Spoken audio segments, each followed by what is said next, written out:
आदि में परमेश्वर ने आकाश और पृथ्वी की सृष्टि की। पृथ्वी बेडौल और सुनसान पड़ी थी और गहरे जल के ऊपर अंधियारा था, तथा परमेश्वर का आत्मा जल के ऊपर मंडराता था। जब परमेश्वर ने कहा उजियाला हो, तो उजियाला हो गया। और परमेश्वर ने उजियाले को देखा कि अच्छा है, और परमेश्वर ने उजियाले को अंधियारे से अलग किया। और परमेश्वर ने उजियाले को दिन और अंधियारे को रात कहा। तथा सांझ हुई, फिर भोर हुआ। इस प्रकार पहला दिन हो गया। फिर परमेश्वर ने कहा, जल के बीच एक ऐसा अंतर हो कि जल 2 भाग हो जाए। तब परमेश्वर ने एक अंतर बनाकर उसके नीचे के जल और उसके ऊपर के जल को अलग अलग किया, और वैसा ही हो गया। और परमेश्वर ने उस अंतर को आकाश कहा। तथा सांझ हुई, फिर भोर हुआ। इस प्रकार दूसरा दिन हो गया। फिर परमेश्वर ने कहा, आकाश के नीचे का जल एक स्थान में इकट्ठा हो जाए और सूखी भूमि दिखाई दे, और वैसा ही हो गया। परमेश्वर ने सूखी भूमि को पृथ्वी कहा, तथा जो जल इकट्ठा हुआ उसको उसने समुद्र कहा। और परमेश्वर ने देखा कि अच्छा है।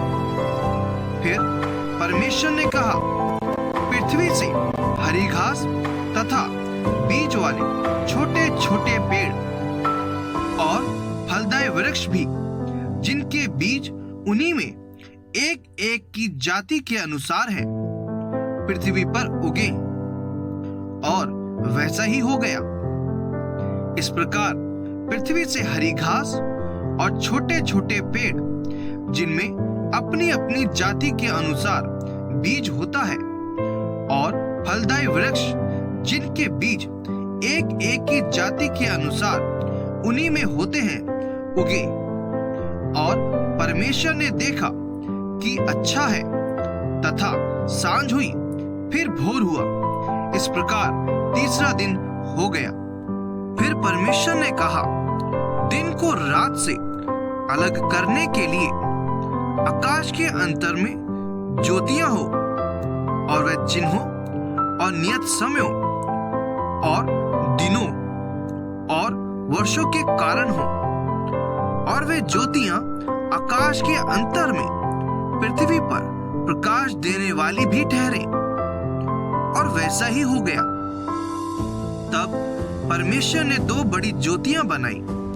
उनमें से बड़ी ज्योति को दिन पर प्रभुता करने के लिए, और छोटी ज्योति को रात पर प्रभुता करने के लिए बनाया, और तारागण को भी बनाया।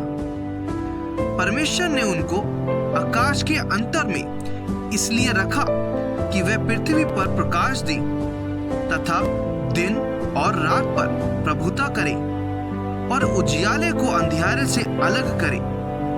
और परमेश्वर ने देखा कि अच्छा है। तथा सांझ हुई, फिर भोर हुआ। इस प्रकार चौथा दिन हो गया।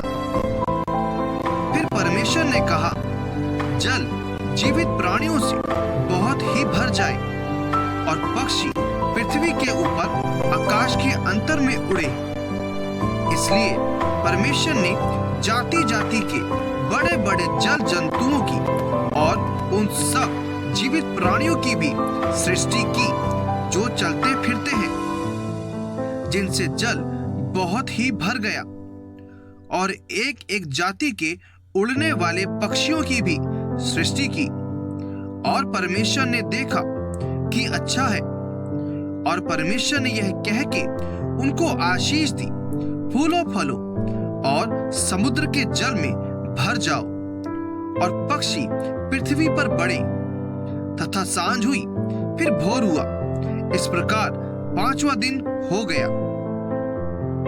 फिर परमेश्वर ने कहा, पृथ्वी से एक एक जाति के जीवित प्राणी अर्थात घरेलू पशु और रेंगने वाले जंतु और पृथ्वी के वन पशु जाति जाति के अनुसार उत्पन्न हो, और वैसा ही हो गया। इस प्रकार परमेश्वर ने पृथ्वी के जाति जाति के वन पशुओं को और जाति जाति के घरेलू पशुओं को और जाति जाति के भूमि पर सब रेंगने वाले जंतुओं को बनाया, और परमेश्वर ने देखा कि अच्छा है।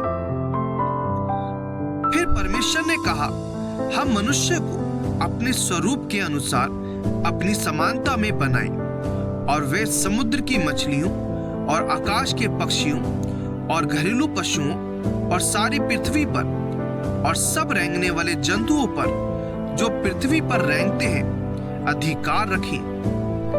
तब परमेश्वर ने मनुष्य को अपने स्वरूप के अनुसार उत्पन्न किया, अपने ही स्वरूप के अनुसार परमेश्वर ने उसको उत्पन्न किया, नर और नारी करके उसने मनुष्य की सृष्टि की।